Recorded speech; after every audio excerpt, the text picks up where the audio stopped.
আসসালামু আলাইকুম। আশা করি আপনারা সবাই ভালো আছেন। আজকে আমরা সমাধান করব ত্রিকোণমিতিক অনুপাতের অনুশীলনী 9.1-এর 22 নাম্বার অঙ্কটা। দেখো, অঙ্কটা খুবই গুরুত্বপূর্ণ যারা এসএসসি পরীক্ষা দিবা অথবা যারা নবম দশম শ্রেণীতে পড়ো। চলো আমরা ম্যাথটা সমাধান করার চেষ্টা করি। এখানে কি বলছে যে যদি tan এর সমান 1/√3 হয়, যদি tan এর সমান 1/√3 হয় তবে cosec স্কয়ারে মাইনাস sec স্কয়ারে cosec স্কয়ারে প্লাস sec স্কয়ারে এর মান নির্ণয় করো।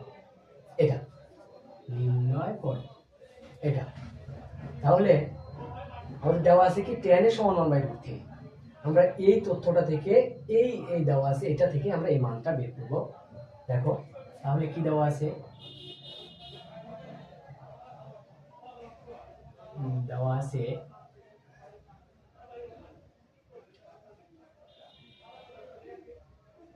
tan এর সমান 1/√3। tan এর সমান 1/√3। আমি একটু এই সাইড থেকে লেখা শুরু করি, যেহেতু আমাদের এই পাশে যদি শেষ না হয় তাহলে এই পাশেও আমাদের আসতে হবে। tan এর সমান 1/√3 দেওয়া আছে। তাহলে আমরা আগের ভিডিওতে যে আগে প্রথম পর্বে, দ্বিতীয় পর্বে, তৃতীয় পর্বে আমি সূত্রগুলো কিভাবে মনে রাখা যায় সেগুলো তোমাদের দেখিয়েছি। দেখো tan এর একটা সূত্র আছে কি sin বাই cos। tan এর সূত্র কি আছে sin বাই cos, আর একটা আছে 1/cot। তাহলে আমরা tan এর যে সূত্রটা আছে sin বাই cos সেই সূত্রটা দিয়ে এই অঙ্কটা সমাধান করার চেষ্টা করব। কেননা দেখো 1/cos দিয়ে আমাদের এখানে কখনো অঙ্কটা হবে না। দেখো এই অঙ্কগুলো মনে রাখার জন্য তোমাদের বাসায় বারবার প্র্যাকটিস করতে হবে। প্র্যাকটিস না করলে কখনো পারবে না। Practice makes a man perfect. তাহলে দেখো tan এর সূত্র কি sin বাই cos। তাহলে sin a আছে sin a by cos a, এটা সমান 1/√3। এটা এখন এটাকে আমরা বর্গ করব। কি করব? বর্গ করব। উভয় পক্ষকে বর্গ করব। তাহলে উভয় পক্ষকে বর্গ করো। তাহলে sin a by cos a square 1/√3। তাহলে তোমরা সাইড নোটে লিখে দিবা যে উভয়কে বর্গ করে, উভয়কে বর্গ করে লিখে দিবা তোমরা। আমার জায়গা সাথে এই কারণে একটু কি করে লিখে দিলাম। তাহলে তোমরা এটা কি লিখবা যে উভয়কে বর্গ করে, উভয়কে বর্গ করে, ওই পাশে বর্গ করেছি। আচ্ছা দেখো তো সাইনের উপর এই ব্র্যাকেট দ্বারা কি বোঝাচ্ছে যে সাইনের উপরেও স্কয়ার আছে, কসের উপরেও স্কয়ার আছে। এটা আমরা একটু আলাদা করে লিখবো আর এই পাশে কাজ করব আমরা। দেখো তাহলে সাইনের উপরে স্কয়ার আছে, তাহলে হচ্ছে সাইন স্কয়ারে বাই হচ্ছে কস স্কয়ারে। আগের ক্লাসে আমি বলেছি, আগের ক্লাসে যারা আমার হচ্ছে এই অধ্যায়ে যে 5 নাম্বার অঙ্কটা করিয়েছিলাম, যারা দেখেছো তারা বুঝতে পারবা এর উপরে কেন স্কয়ার হলো না। দেখো আমি আবার বলতেছি, এ হচ্ছে অন্তর্ভুক্ত সূক্ষ্মকোণ, এটার উপরে কখনো স্কয়ার হবে না। তাহলে sin square plus square equal 1 এর উপর স্কয়ার করলে আমরা জানি 1 ই হয়, 1 এর উপর যাই দাও আর হচ্ছে √3 এটার উপরে স্কয়ার আছে। তাহলে √3 এর উপর স্কয়ার দিলে স্কয়ার রুট কি হয়ে যায়, কাটা থাকবে এখানে 3। এটা তো বুঝতে পারছো, এটা তো সহজ। তাহলে এখন দেখো, এখন সূত্র বসাও। সাইনের সূত্র কি আছে 1/cosec, আর cosec সূত্র কি 1/sec, সেই সূত্র আমরা বসাবো। তাহলে সাইনের সূত্র কি 1/cosec, 1/cosec স্কয়ার, a আছে a মেইন ভাগ, আর হচ্ছে 1/cosec সূত্র আছে sec স্কয়ার a। এটা ইকুয়াল এটি যা আছে এখানে তাই। এখন দেখো নিচের মধ্যে আমাদের ভগ্নাংশ আছে।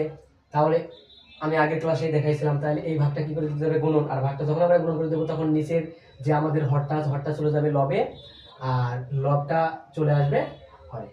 এই তো আমি তোমাদের বোঝার সুবিধাতে দেখাইতেছি 1/cosec স্কয়ার a, এই ভাগটা যখন আমরা গুণন করে দেবো sec স্কয়ার চলে যাবে উপরে, 1টা চলে আসবে নিচে। দেখো 1 লেখার দরকার নেই, আমি তবু তোমাদের দেখাচ্ছি যে 1টা নিচে চলে আসলো, মানে এই যে এটা চলে গেল উপরে, এটা চলে আসলো নিচে, এদিকে আছে 1/3।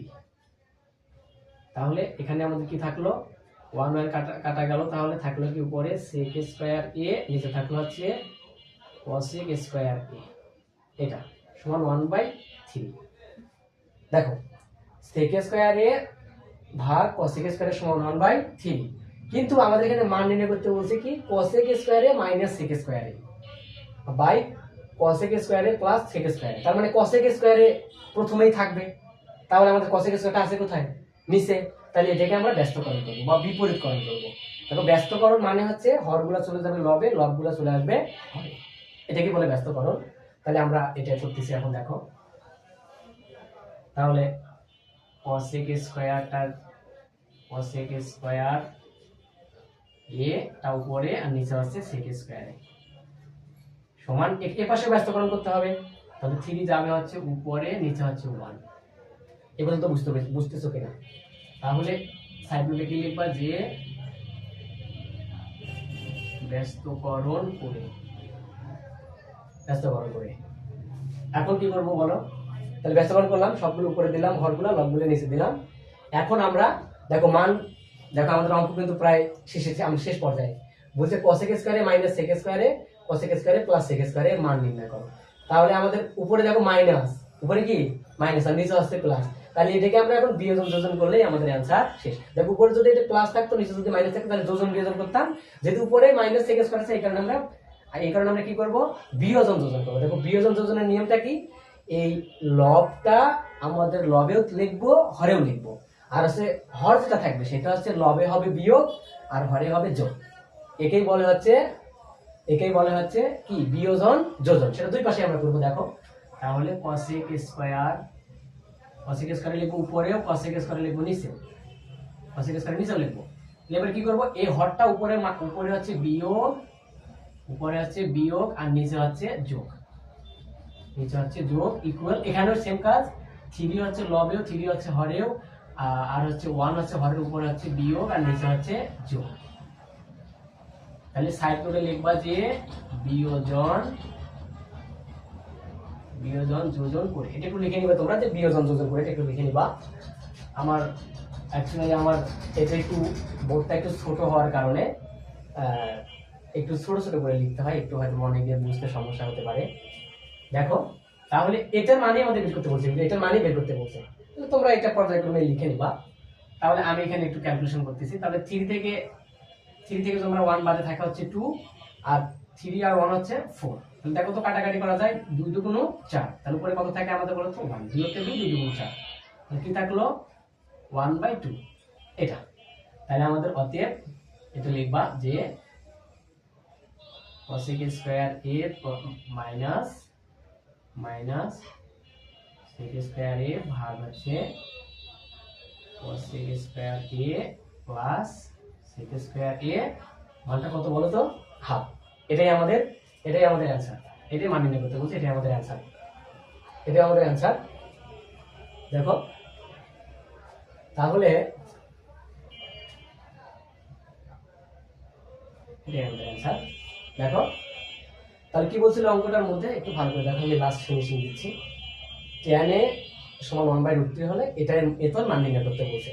তাহলে আমরা ফার্স্ট অফ অল কি কাজটা করেছি, যে দেওয়া আছে tan a সমান 1/√3, এটা দেওয়া আছে। tan এর সূত্র আমাদের কি, আমরা জানি tan সমান sin বাই cos।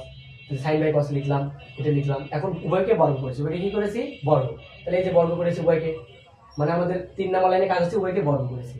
4 নাম্বার লাইনে কাজ কি, আমরা জানি এই যে স্কয়ারটা দেখো বোঝা যাচ্ছে এটার উপরেও আছে, এটার দুইটার উপরে, মানে লবের উপরে আছে, হরের উপরেও আছে। তাহলে আমি লবের উপরেও দিয়েছি, হরের উপরেও দিয়েছি। আর এখানে 1 এর উপরে স্কয়ার দিলে 1ই হবে, আর √3 এর উপরে স্কয়ার, রুট আর স্কয়ার কাটা গেল, থাকলো কত 3। ঠিক আছে, তাহলে আমাদের sin স্কয়ারে, এই sin স্কয়ারের সূত্র কি 1/cos স্কয়ারে, cosec স্কয়ারে, আর ভাগ cos স্কয়ারের সূত্র কি 1/sec স্কয়ারে, আর এখানে 1/3 থাকলো। এবার আমাদের কি এই যে নিচের মধ্যে ভগ্নাংশ, তাহলে মেইন ভাগটা কি করতে হবে, গুণন। আর মেইন ভাগ গুণন করে দিলে আমাদের হর যাবে লবে, লব আসবে হরে। তাহলে হচ্ছে 1 1 কাটা গেল, থাকলো উপরে sec স্কয়ার, নিচে হচ্ছে cosec স্কয়ার। তাহলে লিখলাম। তাহলে এখানে আমাদের অঙ্ক মান কি বের করতে বলছে, cosec স্কয়ার এটা উপরে থাকবে মাইনাস sec স্কয়ারে। তাহলে এই কারণে আমরা কি করছি, এটা ব্যস্তকরণ করেছি। এই যে ব্যস্তকরণ করেছি, ব্যস্তকরণ মানে নিচের গুলো হচ্ছে উপরে, উপরের গুলা নিচে। এই লাইনে এটাই পরিবর্তন করেছি। তারপরে দেখো বলছে উপরে মাইনাস sec স্কয়ারে, নিচে হবে প্লাস sec স্কয়ারে। তাহলে বিয়োজন যোজন করলে আমাদের অ্যানসার হয়ে যাচ্ছে। আর উপরে যদি প্লাস থাকতো, নিচে যদি মাইনাস থাকতো, তাহলে যোজন বিয়োজন করতাম। যেহেতু উপরে মাইনাস আছে, তাহলে বিয়োজন যোজন করব। ঠিক আছে, বিয়োজন মানে বিয়োগ আর যোজন হচ্ছে যোগ। তাহলে হচ্ছে উপরে এই যে বিয়োগ করে দিয়েছি, নিচে হচ্ছে যোগ করে দিয়েছি। বিয়োজন যোজনের নিয়মটা আরেকবার বলতেছি, লবটা লবেও লিখবো, হরেও লিখবো, আর হচ্ছে হর যেটা থাকে সেটা উপরে হচ্ছে বিয়োগ, নিচে হচ্ছে যোগ, এটাকে বলে বিয়োজন যোজন। সেম সমান সমানের ওই পাশেও সেম কাজটাই করেছি। তারপরে এখানে ক্যালকুলেশন করছি, 3 থেকে 1 বিয়োগ করলে 2, আর 3 আর 1 হচ্ছে 4। ক্যালকুলেশন করলাম, তাহলে থাকলো হচ্ছে হাফ। এটাই আমাদের आंसर, এটাই আমাদের বের করতে বলছে। দেখো, ক্লাসটা যদি তোমাদের ভালো লাগে তাহলে তোমরা অবশ্যই একটা কমেন্ট এবং লাইক দিবা। সবাই ভালো থাকবে, ধন্যবাদ।